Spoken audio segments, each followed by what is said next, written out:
Welcome to LOA Today. Walt and life coach David Bartkey here. Today is Sunday, July the 15th, 2018, 4 p.m. Eastern Time, your weekend dose of happy. And we hope you've had a great weekend. We hope you've been able to get out and do some fun things and take advantage of the summer because, hey, that's what summer's for, right, David? I mean, you got to get out and enjoy it. Why have a summer if you can't enjoy it? Of course, especially if you're on the East Coast and you get to enjoy the warm temperatures and the sun, and it's like a big treat for us over here. It's definitely a treat. I think it's a treat for everybody, actually. Although, I mean, I suppose if you live in the Deep South right now, the Deep South is kind of pretty miserable, so you probably don't want to spend a whole lot of time outdoors. But for the rest of us, yeah, it's pretty good, actually.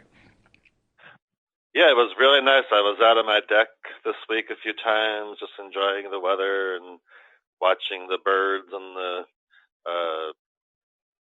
I have an interesting story. We have a plant that's supposed to attract butterflies and hummingbirds.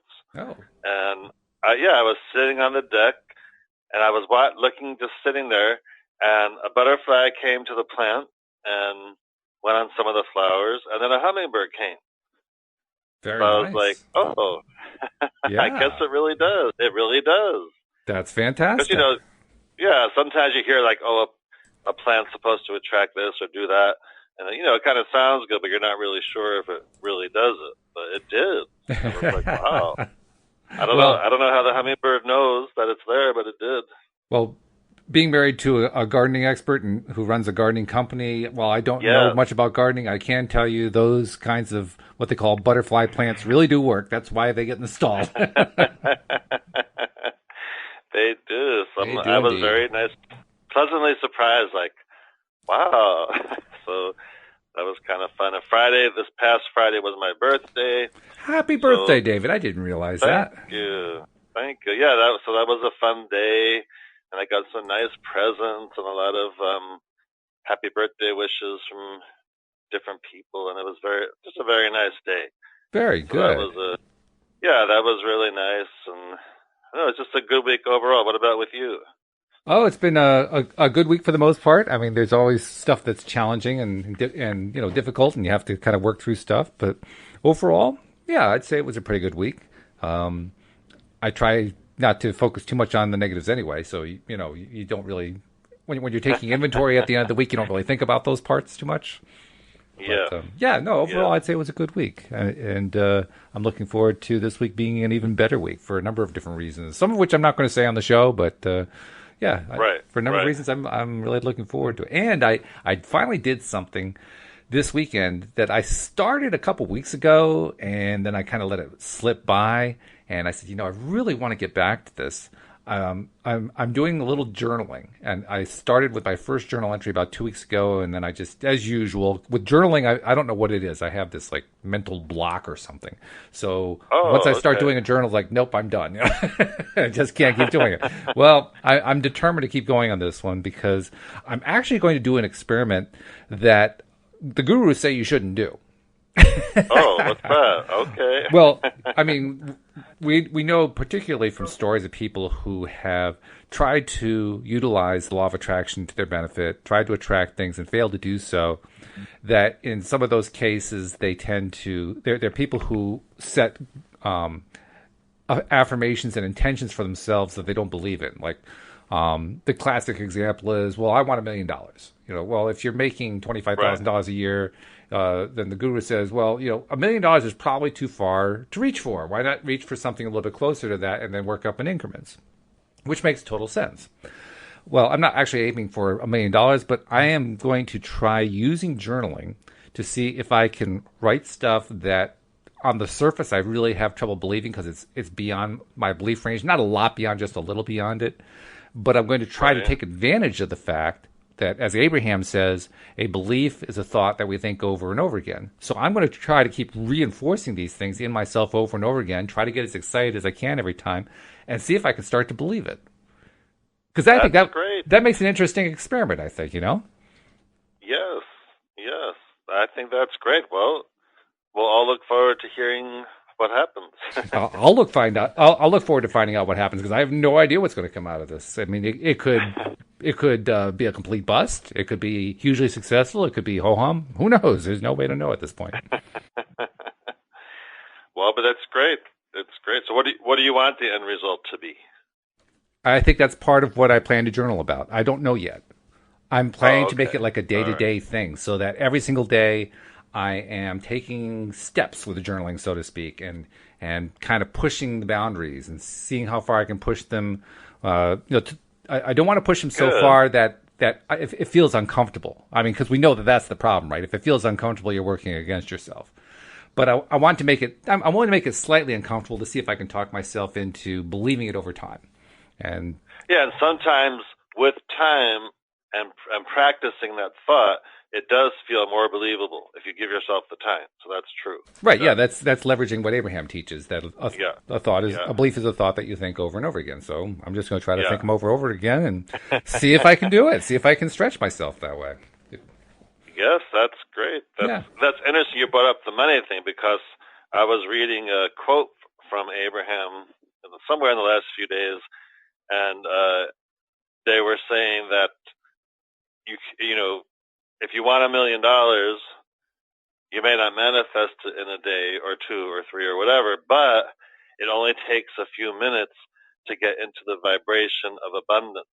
I thought that was interesting. Well, yeah, then that's true. And that's really why this kind of approach could conceivably work, because while we may have so many resistances in place that we prevent $1 million from showing up, we can work to get ourselves into that vibrational place.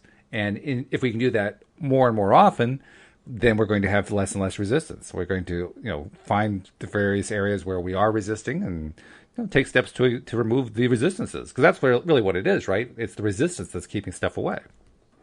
Yeah, and I thought, that feels so freeing. Like, oh, okay, well, maybe I can't manifest X, Y, and Z, whatever that is, but I can get myself in the vibration of X, Y, and Z pretty quickly. Like, that feels good.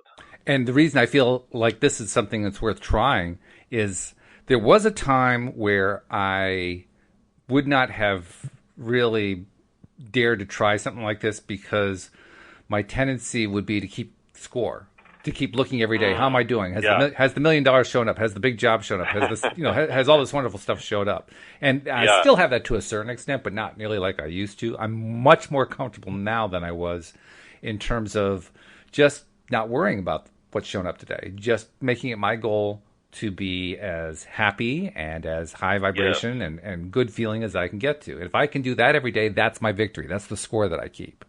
Or at least that's the score I try to keep anyway. Right, and then they followed up, Abraham followed up that thought about, well, you can get yourself into the vibration of whatever you want in just a few minutes. And then they followed up with, and when you do that, it's law that it has to manifest in some way. It has to. Mm-hmm. So that made it feel even better. It's like, and that kind of as long as we don't get in our own way and block it, that nice feeling about whatever it is we're doing it about. Well, that's the question right there. Will I end up spending more time blocking, or will I spend more time building and feeling good about the energy? And I don't know which it's going to be. That's why this is an experiment to see. It's a Walt experiment. It's for me to find out, what am I going to do? How am I going to respond? Very good. I like it. I like it. Well, thank you. Now we'll see what happens, right?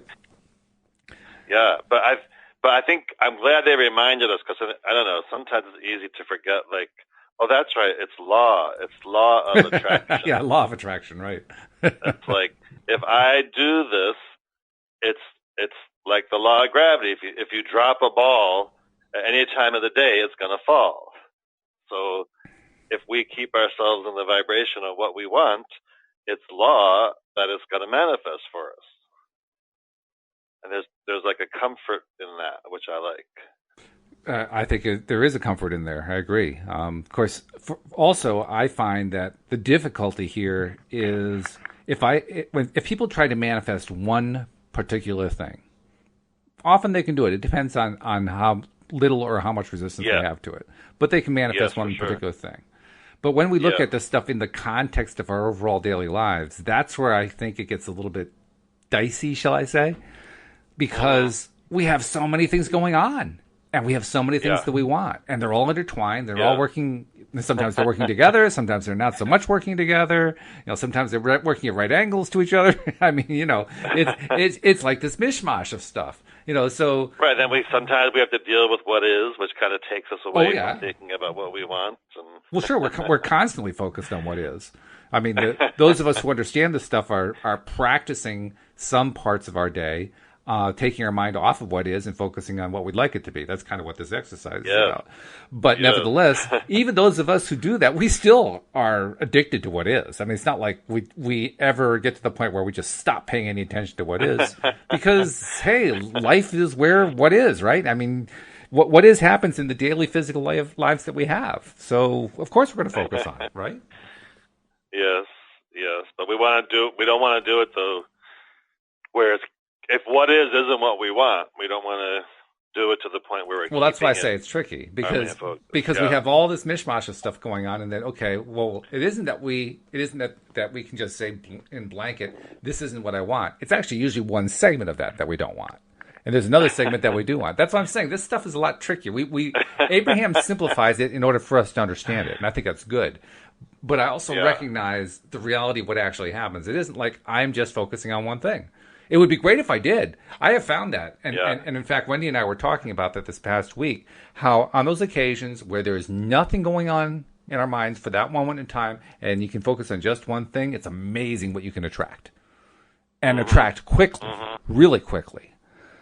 The difficulty is we don't usually have those moments where we have that level of clarity. Most of the time we're dealing with all the other stuff, Yeah, the what is that can get in the way. It really does. I mean, many times, like, I've coached people who want their failing business to improve, and I'm like, well, how do you want it to be? And they're like, well, but like they're so focused on the what is of their business that, especially in the beginning, it could be hard to like get them to realize, oh, okay, that's true. I can really feel that I'm so focused on what is the failing business that I'm not even allowing myself to focus at all on what I want. And to go back to my analogy about the mishmash thing, when you understand it as a mishmash, what you realize is that the failing business is probably not accurate. It's probably only one piece of the overall picture. There's probably a much broader picture going on than that. And I can point to that just about Louisa's gardening business. I mean, we are doing tremendous amounts of business right now. We also are carrying a lot of overhead for reasons I won't go into. But the bottom line is, it feels, because of various problems that we've had lately and so forth, it feels like we're slipping. It feels like we're losing ground. And yet when I sit back and I look at the whole picture, I realize, actually, we're not losing ground. Actually, we're pretty much on our minimum level that we need to be at. But boy, does it sure feel like we're losing ground. So, the perception really depends on what slice of it you're looking at. Even in a really dire situations, it just depends what you're looking at. If you can find the side that's working, that's the key, I think, to overcoming any kind of a business difficulty. If you can find the side that's working and redirect your attention over there and start playing with that part, you can actually desensitize yourself to the part that's not working. And once you desensitize yourself, the idea isn't to pretend that it isn't there or to dismiss it. The idea is to put it in perspective. Once you have desensitized it, you can keep it in perspective, and now all of a sudden it becomes possible to start solving problems, revolving about it. Why is it that one section, that one chunk isn't working? Well, now you have a better idea of it because you're not living in it. You're not absorbed in it.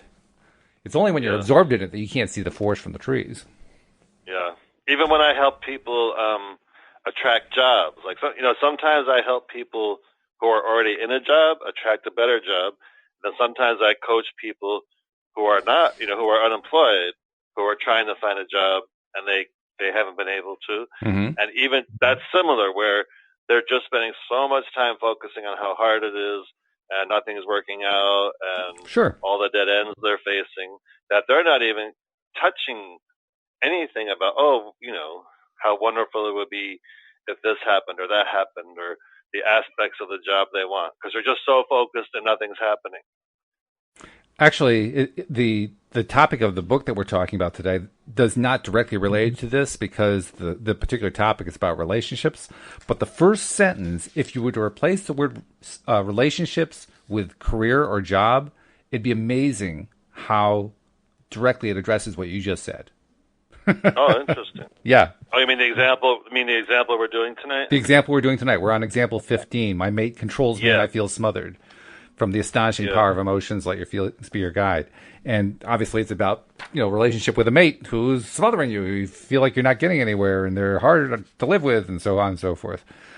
And yet when I read that first sentence, I actually put it into the notes for the show today. When I read that first sentence and then I heard what you said, it sounded exactly like what you said, except it was on a different topic. Oh, interesting. Yeah. Okay.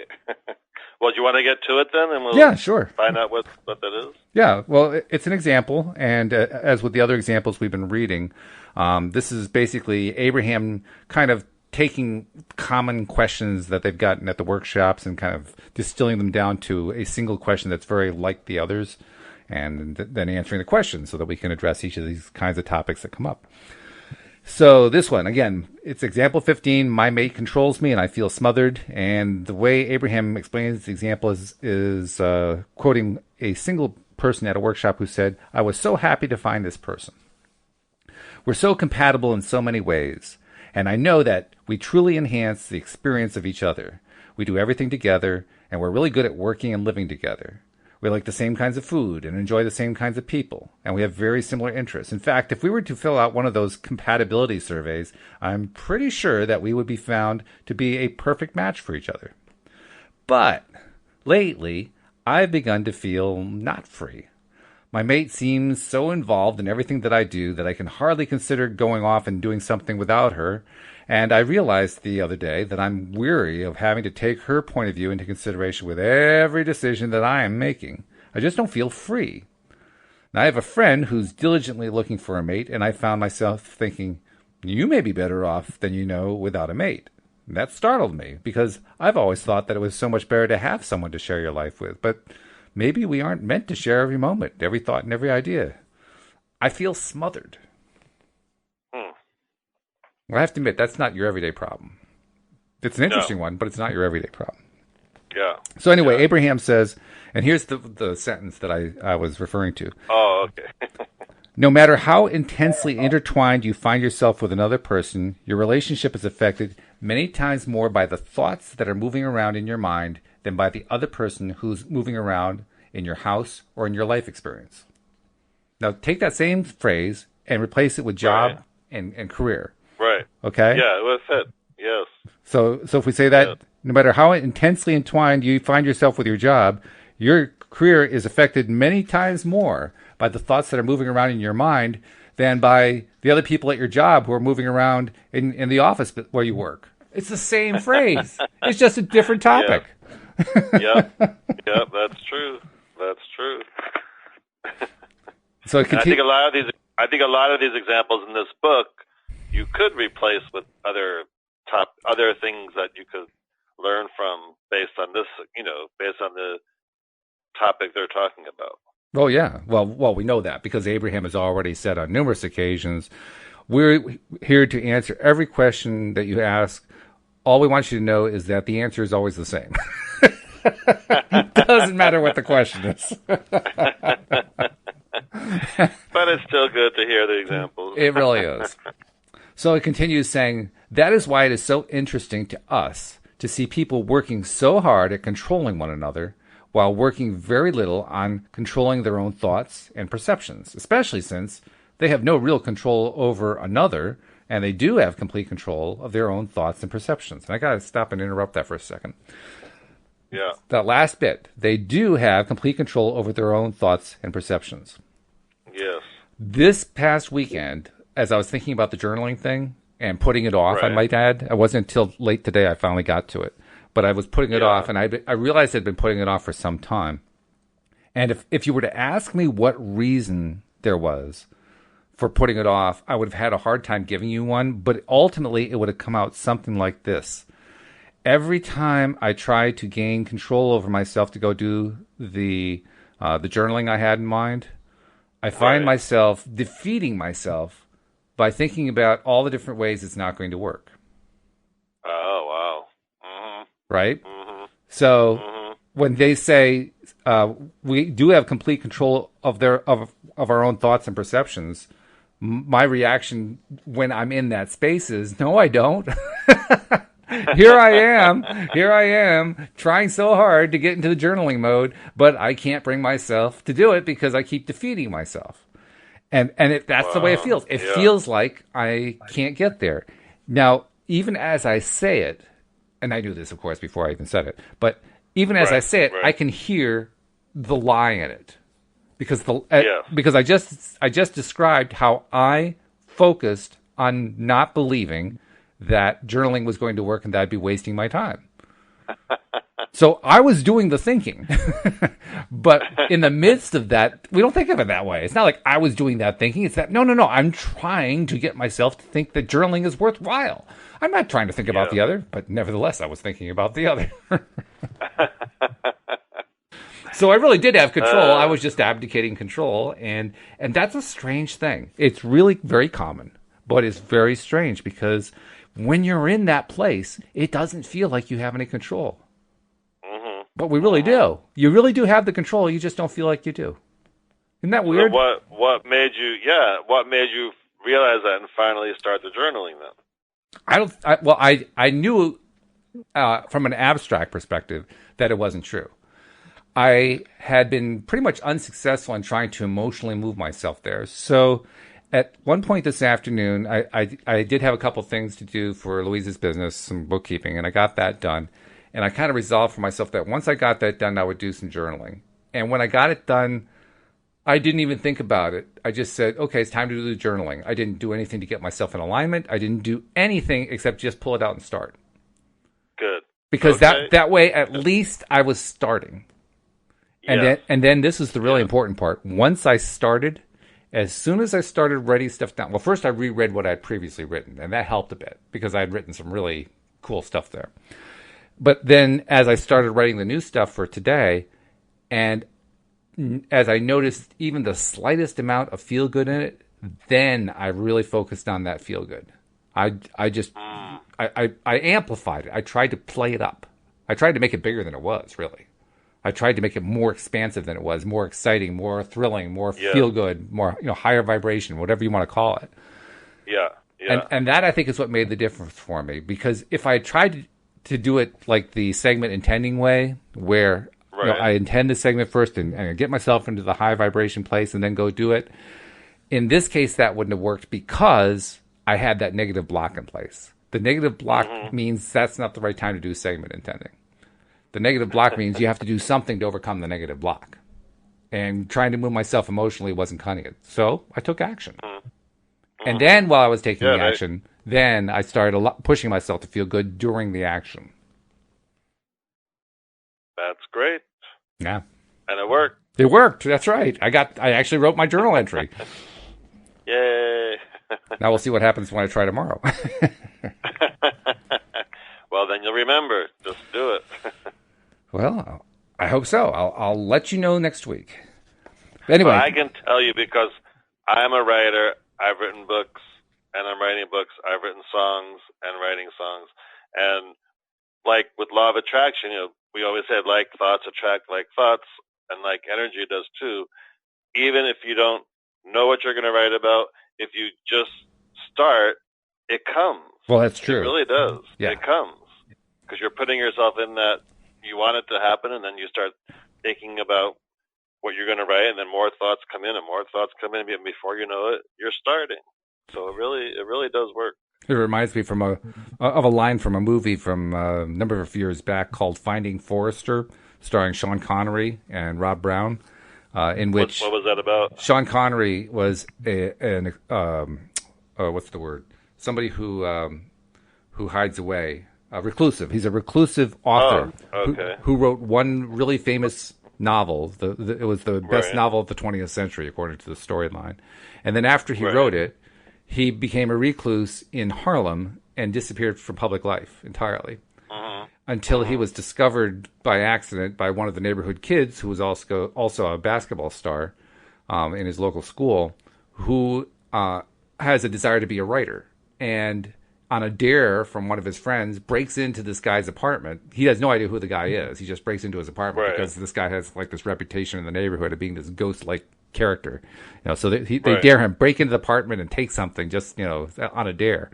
And he breaks in and Connery catches him in the act and spooks him and he races out of the place, leaving his book bag behind. And in his book bag are all his journals. So Sean Connery's character pulls them out and corrects them. And that leads to it leads to a series of events where Sean's character ends up tutoring Rob Brown's character to be a better writer. Yes, interesting. Yeah, well, at one point during that story, Sean and Rob are in like their first few lessons of how to be a writer, and Sean has 2 old-fashioned manual typewriters. Now, this is the age of digital computers, right? And he's got these 2 typewriters there, and he sits Rob down at one end, and he sits down at the other end and says, okay, now we're going to just start writing. And so Sean puts in a piece of paper and starts pounding away at the keys real fast, and Rob's looking at him, and about 5 minutes later, he's done, pulls it out, and says, well, come on, start writing. And Rob says, well, I'm thinking about it. He says, no. Thinking is for later. Right now, we just write. And that's what your line made me think of. No, you don't do any thinking now. That's right. Just start. Yes. No, that sounds like I'm going to have to check out that movie. It's a very good movie. It's very, very good. Yeah. It didn't get a lot of attention, but boy, is it a good movie. Louise and I really enjoy it. Yeah. It's also got a rather famous song at the end. Which one? It's I can never remember the pronunciation of his name. He was a Hawaiian singer, Israel. I can't remember what his last name was. Yeah. And he did this song that was a combination of Somewhere Over the Rainbow and the Louis Armstrong song. I can't think what it's called. But it's like the 2 of them merged together. And when you hear it, you'll say, "Oh yeah, I've heard that." Yeah. But it's very good. All right. Also very moving. Yes. So, yeah, Finding Forrester. It's about 10, 12, 14 years old, something like that. So, anyway, continuing where we were at, does anybody remember where we were? I remember people often believe. That's right. That's exactly where we were. Yeah. People often believe that they would feel so much better if their mate would just change in this way or that way. But that truly is a backward approach to things. When you say, I'll feel better if you'll make this change in your behavior or personality, what you are actually saying is, my happiness is dependent upon your willingness and ability to modify your behavior, therefore I am powerless. Yeah. That's a really important point. And I think a lot of people in relationships do think that. Well, if he or she would just change and be more like this or less like that. Oh, yeah. Not just primary relationships, friend relationships, business relationships. It's all over the place. The reason why so many people are so very hard on those they live or interact with is because everyone inherently wants to be happy. But they also believe that their happiness is dependent upon things over which they actually have no control. Yeah, that's really important. In the beginning of most new relationships, things go along rather well, since both of you are predominantly looking for positive aspects in the other. And in the beginning, boy, that's really an important point too. Yeah. They're going along rather well since both of you are predominantly looking for positive aspects in the other, and that really is true. And in the beginning, both of you are unnaturally forcing yourself to work harder at pleasing the other. Unnaturally forcing yourself. But when you behave from the vantage point of trying to please another rather than from the point of view of personal alignment, you set yourself up for a great amount of trouble. For it is not possible to hold someone else's desires as the center of your attention because, as a creator, you simply are not wired that way. By trying to please others, you encourage the distorted idea that someone else is responsible for their happiness, which, in the long run, disempowers them and makes them unhappy. We could accurately say that the harder you try to make others happy, the more unhappy they become, because they become dependent on behavior outside of themselves, over which they have no control, rather than being in alignment within themselves, over which they have complete control. That's an interesting point. Interesting. Yeah. We don't really think about it that way, but it's true. We actually disempower somebody when we try to make them happy. Wow. Yeah. That's something I think Louise and I were lucky enough to learn early on with our relationship. We don't try to make each other happy. If the other person, if we see the other person is struggling with something, we want to be helpful to them, but we don't try to make them happy, because we know we can't do that. We totally leave the control in their camp, and we let them know that it's in their camp, but we also try to encourage them, with certain things. But ultimately, we recognize it's up to them. They're the ones who get to be happy. Except when it comes to food. Except when it comes to food? Why is food an exception, David? Because I'm sure when Louise makes dinner, she's thinking, "Oh, this steak is going to make Walt so happy. I'm so glad to make it for him." Well, she may think that, but she also recognizes that if it doesn't make me happy, it just proves she had no control over that. Or when she makes your favorite dessert, you know what I mean, or your favorite meal, because she knows it'll make you happy to have chocolate cream pie or whatever your favorite dessert is. Well, I think in that case that's a little different. I'm sure she always hopes that I'll enjoy it too. But I can promise you, David, she doesn't make anything that she isn't going to like as much or more. And that's the way it should be. That's the way it should be. She shouldn't be making something just because she thinks I like it, regardless of whether she can't stand it. Which is often what people do. Do you have similar likes in food, like similar tastes in food? Well, ours is kind of a little bit unique. Not terribly unique, I guess, now that I think about it. Because she's the one who's very picky about what she wants to eat. And I can eat almost anything. And the reason for that is I grew up in a family where my mom was not really a great cook. So, anything, it didn't make any difference. It's not like one was better than the other, right? But when you get used to that kind of thing, meeting up with somebody who's very picky in her taste actually tends to elevate your taste, because she only settles for good stuff. And so all of a sudden you learn how to appreciate good stuff. So literally, except for a few foods that I just don't like, for the most part, almost everything she makes, I'm fine with, because it's like, whoa, this is good. That's good. You're easy then. I am. Good. Now, whatever she makes will make you happy. The only bad part is that she wants me to make dinner more, and that can be a real chore, because I don't mind actually preparing the food. It's trying to guess what it is that she's going to like that I'm really bad at. So really? Yeah. Oh, yeah.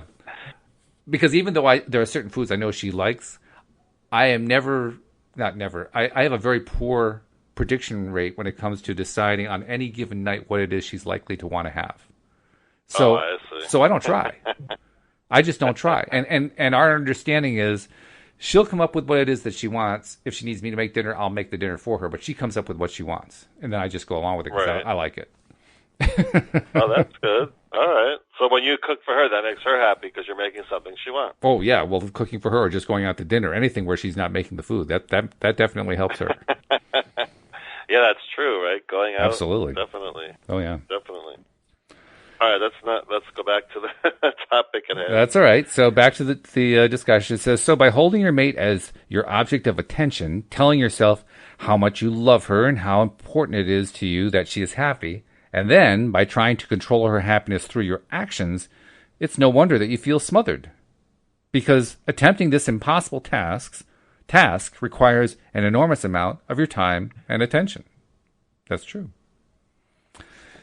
Also, in most cases, the more you try to control circumstances in order to enhance the experience of others, the more dependent they become on your behavior. And in time, the more demanding they become. You are innately such independent beings that the more dependent you become, the unhappier you become. Boy, is that true. Wow. That's really, really true. Yeah. Interesting, is it not, that your intentions were to make another happy, but instead you have encouraged less happiness. Wow. Your only you chance. Don't think of it that no, way. You don't. Yeah. No, but that's actually what happens. That's why it's so important to not try to make someone else happy. It really is important. Not that you don't want it. We're not saying that you shouldn't want them to be happy. It's that you can't make them happy. There's an important distinction. Yeah. Your only chance of influencing another to happiness is for you to truly be happy. Now, there's another thing we don't think about it that way, right? We don't think if I want Louise to be happy, then I have to make myself happy. That's not the first thought. Yeah. But Yeah. nevertheless, that's what I've been trying to learn to do. And it does Right. work. It does pay off. Mm-hmm. Because when I make Mm-hmm. myself happier, it helps her. Absolutely. Yes. And the only way for you to truly be happy is to achieve the state of vibrational alignment between you and your inner you. So let us apply that formula specifically to the subject of your desire for your mate's happiness. We got 3 scenarios. You want to read the scenarios, David? Oh, actually, we got 4 Sure. scenarios. We got a lot of scenarios Oh, here. my. Okay. Scenario 1. You want your mate to be happy. You observe her and you notice that she is happy. Your desire and what you are observing match. Therefore, you are in alignment, and therefore you feel happy. And that's usually an early relationship scenario. Right. Okay, then scenario 2, you want your mate to be happy. You observe that she is not happy about something. Your desire and what you are observing do not match. Therefore, you are not in alignment, and therefore you do not feel happy. Yep. Well, that tends to be what happens. Right. Yes. Okay, scenario 3. You want your mate to be happy. You observe that she is not happy about something. You do everything you can think of to make her feel better. She is distracted from her misalignment and feels temporarily better. You like that she feels better and now take responsibility for her feeling better. She now becomes dependent upon your behavior for the way she feels. She gradually loses her sense of independence, which now makes her unhappier. And so you try harder at making her happy, but she becomes even more unhappy because your behavior is offered from the flawed premise you should or even can make another person happy. So there it is, spelled out what we were talking about in the last sentence, in the last section there. That and they kind of left out a key point there, because they made the point that partway through, you like that she feels better, and you now take responsibility for her feeling better, which is really the worst thing to do.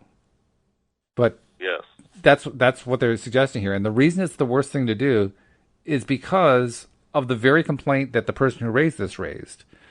They were trying to make their mate they were trying to make their mate happy, and in the process, they felt smothered.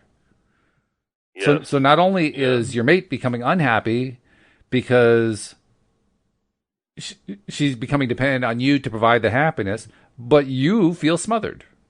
You're both losing. It's a lose-lose. Yeah, it's interesting they say that they may temporarily feel better. Temporarily, which does happen. Yep. But then, because it's just temporary, and they're relying on you, and they never rely within themselves, it can't continue, because it's just not going to happen unless they, like they were saying, the you and the bigger you have to be connected. And by the way, that's often called codependence.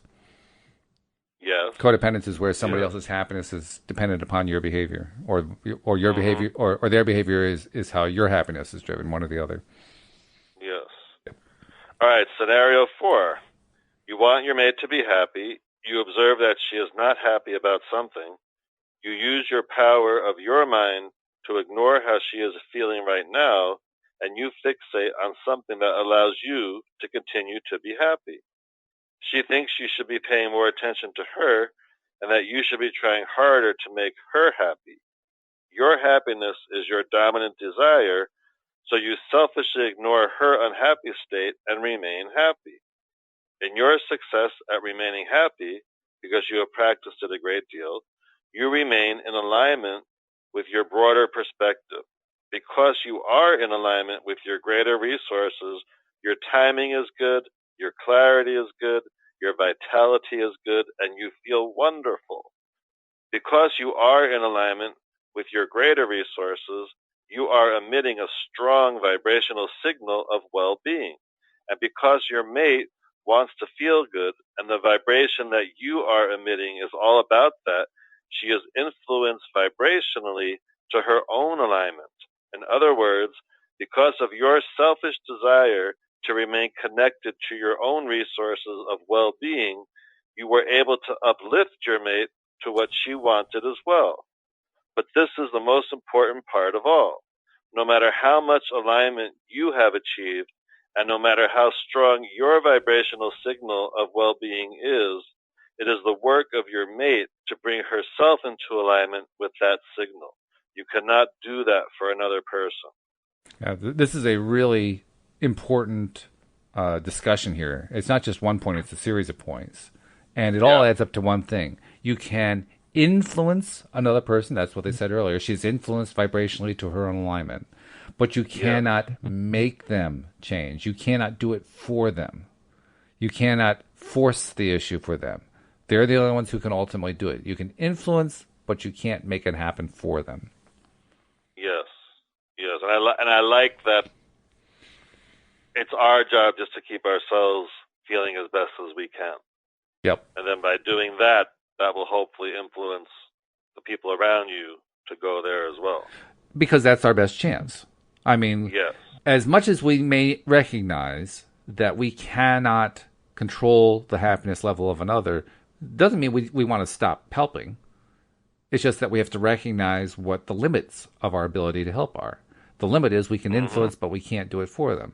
So you're right. The most important thing is to get ourselves as happy as we can get, as good feeling as we can get, because when we're there, that's the highest level of help we can give. Yes, and that, of course, goes with any situation. Any situation at all. That's always the best thing we can do.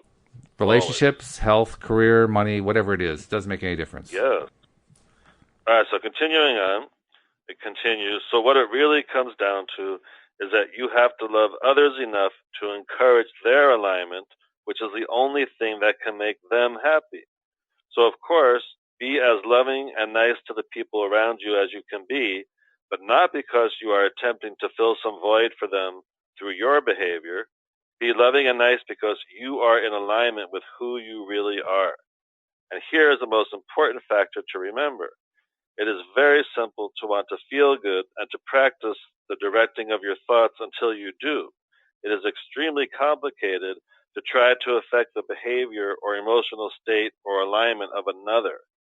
Tend to your own vibrational balance and let the law of attraction do the rest of the work. Yes, exactly. That kind of sounds like a relief, you know? It is. And in fact, they give a couple of examples of upstream and downstream, upstream being the non-relief section. They say, so start where you are and try to find some downstream statements, and the first ones aren't going to be very downstream.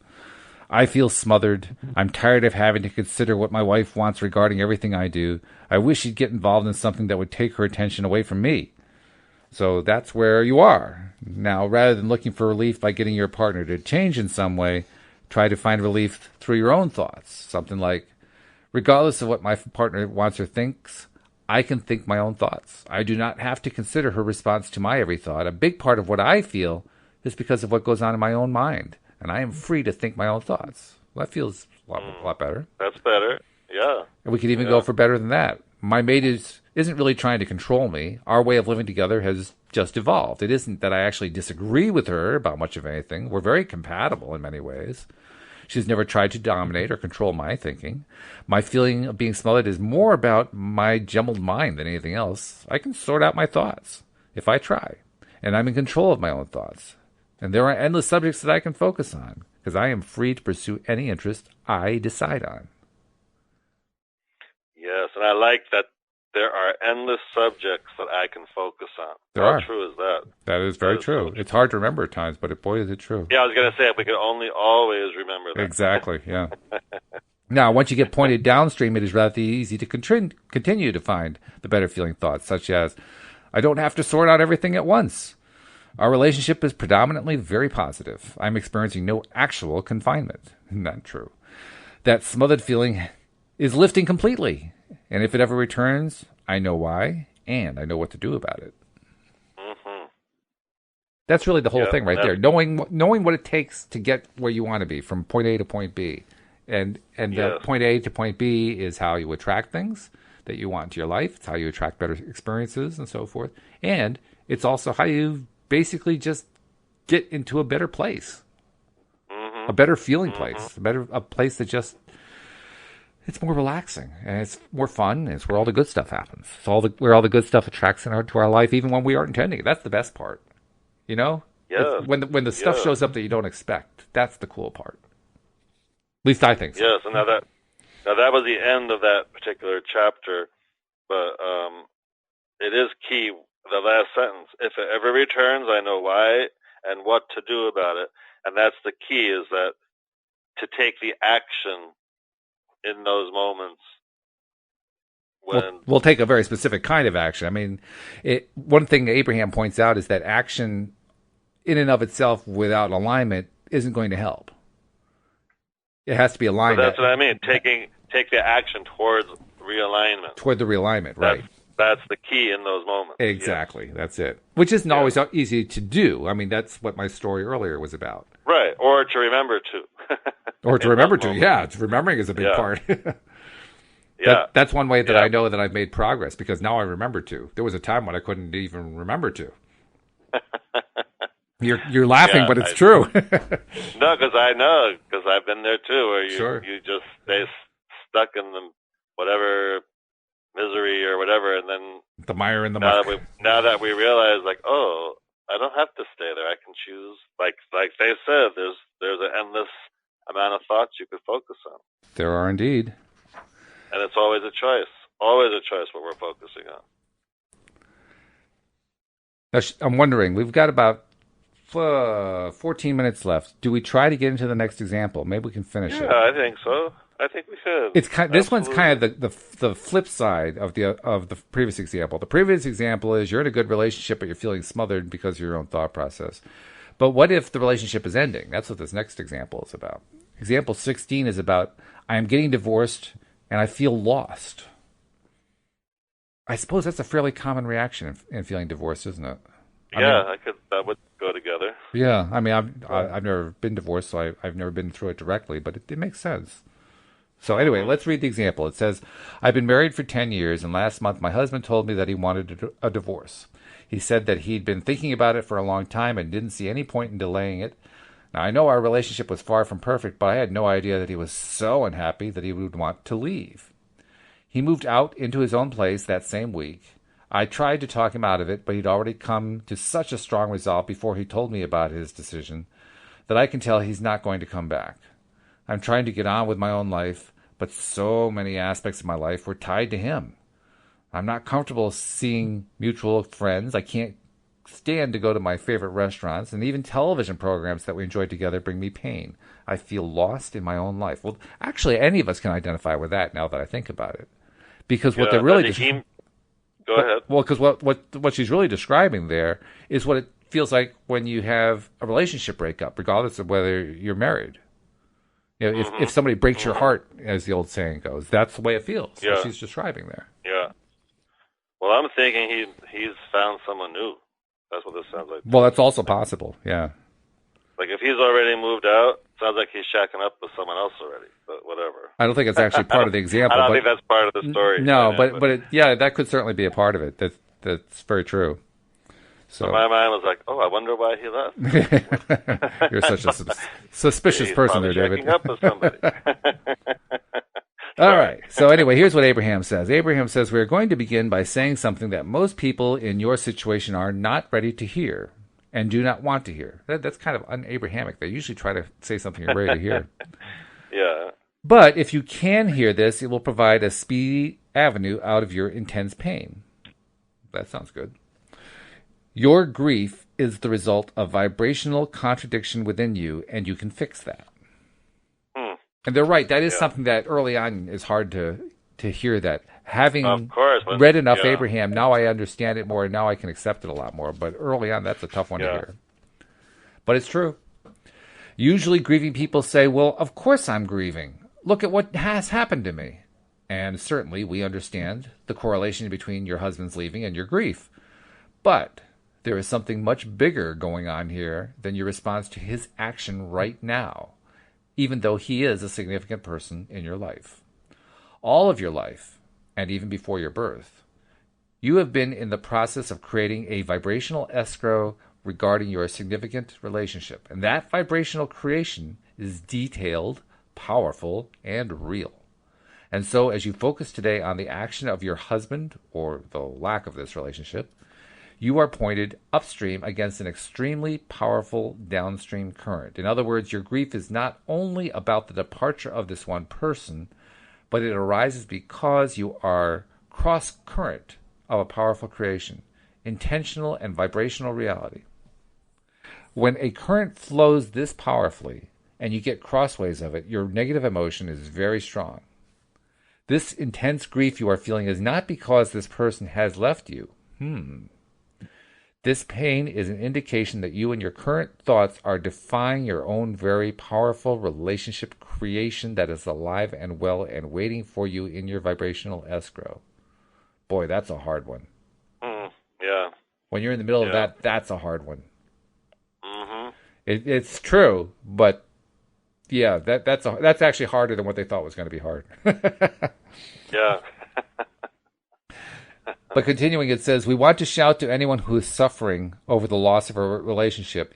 Your relationship, the one you really want, the one that you have been creating and adding to every day in your life, the one that you amended even during the process of the breaking down of this relationship, that one is still there in your vibrational escrow.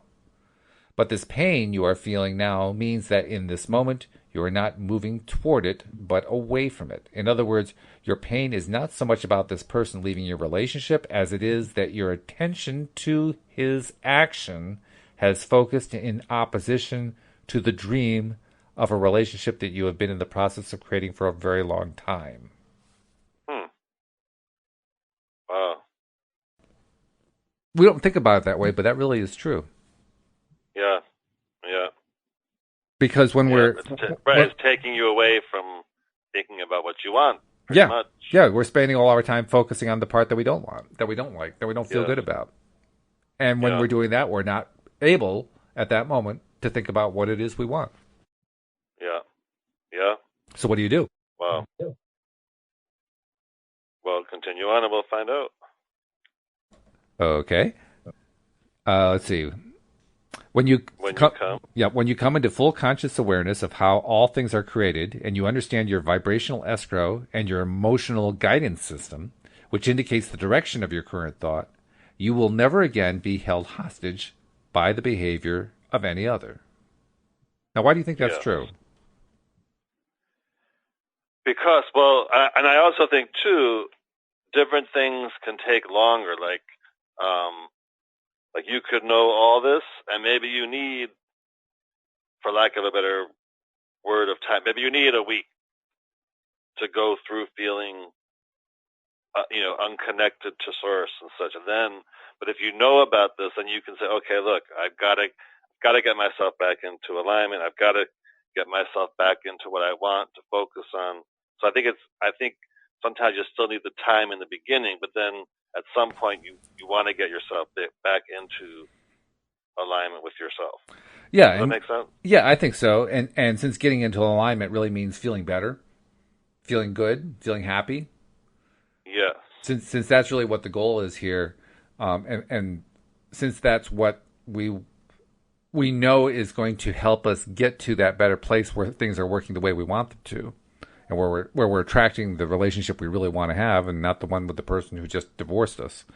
Like sometimes I think these examples are a little Pollyanna in that sense. Like, and I know they want to give the example, but sometimes it's like, okay, well maybe I need a day or two to react to whatever happened, and then I'll, hopefully return to being reconnected.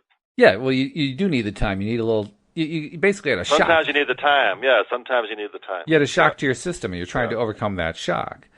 To me, the significant point here, and I understand what you mean when you say it's Pollyanna. Yeah. But to me, it's still significant.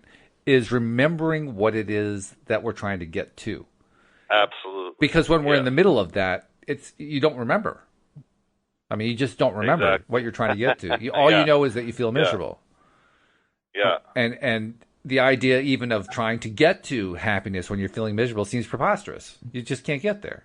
Yeah. It's too far away. I think certain experiences are easier to get yourself out of than others, depending on what it is. Okay. I'm not sure what you're thinking there, but... Well, in other words, like a more serious experience may take you longer to return yourself to feeling connected and refocusing on what you want and getting yourself at a higher vibration than a less serious experience. Well, sure, yeah. I mean, the more painful it is, the farther where you are, then the harder it seems to get to where you're supposed to get to. That certainly is true. I mean. Yeah. Sometimes, just basically, sometimes it's easier to get ourselves in with how they're talking about quicker. Actually, I have no idea what you just said. No, I'm just repeating what I was saying. That sometimes it's easier to get ourselves quicker back into realignment than other times, depending upon what happens. See. Oh, okay. Yeah. Yes. Yeah. So if you're, I guess the point that we're kind of dancing around here is, what if you're in that really, really difficult one?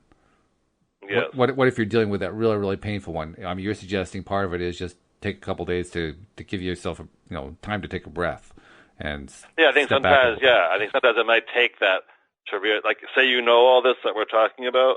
Mm-hmm. Like it may take that to to feel to say, okay, now I'm ready to get into this better feeling place. But I also think that it's important to recognize if you come from that really rough place, that place where you just felt like you were getting beat up every single moment and you're just stunned and blown away by what happened and so forth. Yeah. And you're feeling like in the depths of your soul, I can't believe the source of my happiness just got ripped out from under me and there's like a big gaping hole in my chest and all that kind of thing. When you're in that place, which kind of sounds like what this person's in, this hypothetical person in this example. Yeah. When you're in that place, even the idea of just taking a break is good, but that alone probably isn't going to be enough. I mean, in some cases, people say, well, go see a therapist, talk to somebody, talk it out. And talking certainly does help.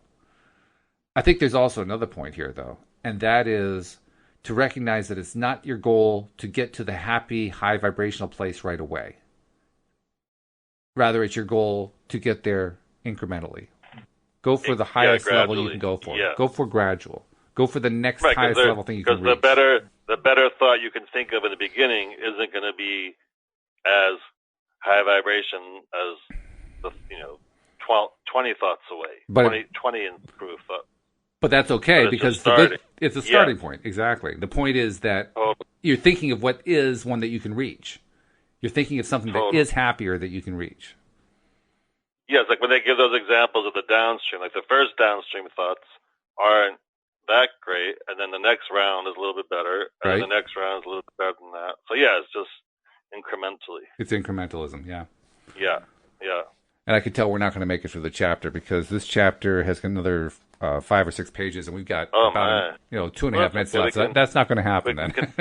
We can continue next week. We can continue next week. I'll mark the page so that I know exactly where we are. Before we end for the night, though, I do want to take a moment to remind people who are listening perhaps for the first time or one of the first times, one of the first few episodes you've listened to, if that's where you are right now, listening to us right here, you can become a subscriber. And in doing so, first of all, it's free. But in doing so, you can get access to all of the episodes coming to your smartphone, Android or iPhone, or even a tablet, whatever, instantly whenever they're published, which is great because now you get your daily dose of happy anytime you want to play one. And they'll all come to the phone, so you can play them, any time of day when you're, traveling to work or doing something around the house or whatever. You can make it background noise, but, and people do that, which is great. But the point is, do it. And all the instructions are right on the homepage. That's how you do it. Go to loatoday.net. The instructions are right there. It takes about a minute. And boy, oh boy, is it worthwhile when you do it because now you've given yourself a daily dose of happy for the rest of your life, really. Yes, and if anybody is interested in some wonderful law of attraction coaching, they can go to lifecoachdavid.com and they can contact me through there. Very good. All right. Well, David, this has been good. We actually got through more than one section, which is unusual for us, but I'm glad we did that. Yeah. Well, I hope you have a great week, and I look forward to talking to you next week. You too. All right. Very good. And you too. All right. And we'll see you all as well next time here on LOA Today. Goodbye, everybody. Bye.